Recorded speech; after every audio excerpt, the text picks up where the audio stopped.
ఏం బా, అందరికీ ఉగాది పండుగ శుభాకాంక్షలు.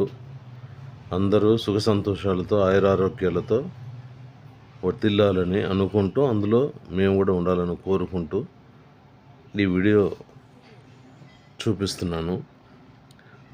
మొన్న ఈ మెగా సూర్య బ్యానర్ పైన హరిహర వీరమల్లు షూటింగ్ జరుగుతుంది. దానికి సంబంధించి షూటింగ్కి వెళ్ళేటప్పుడు మేము ఇల్లెందుకు వెళ్తున్నాము, అక్కడ బొగ్గుగన్లో షూటింగ్.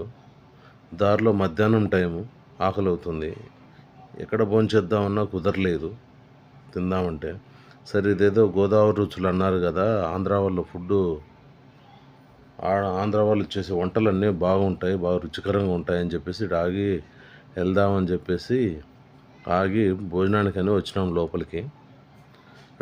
వీళ్ళు ఎన్టీ రామారావు గారి ఫ్యాన్స్ వీళ్ళు.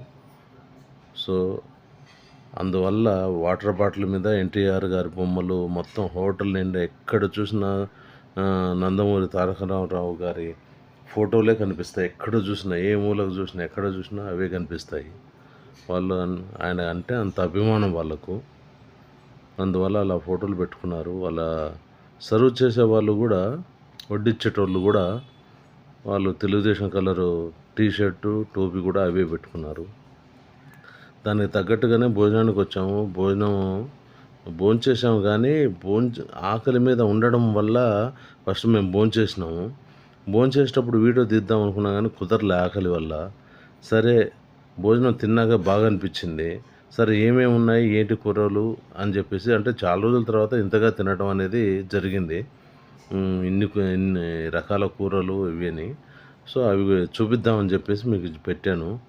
వాళ్ళు ఫస్ట్ పులిహోర పెట్టారు, కొంచెం రవ్వ స్వీట్ పెట్టారు.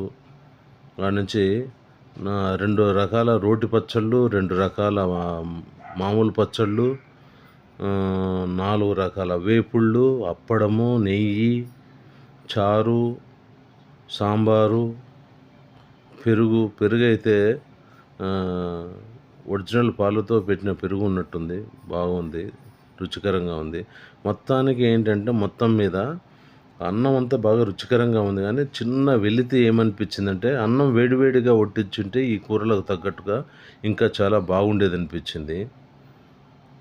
మేము కొంచెం లేటుగా వెళ్ళటం వల్ల లేట్ అయిపోయింది కాబట్టి అన్నం కొంచెం చల్లగా ఉండింది, అయినా కూడా రుచికరంగా ఉంది. సో అది మీ అందరికీ చూపిద్దామని చెప్పి చేశాను. అలాగే మరొకసారి మీకు ఉగాది శుభాకాంక్షలు, పండగ శుభాకాంక్షలు. మీకు నచ్చింది లేనిది కామెంట్ చేయండి. షేరు, సబ్స్క్రైబు, లైక్ కొట్టి గంట కొట్టండి గట్టిగా.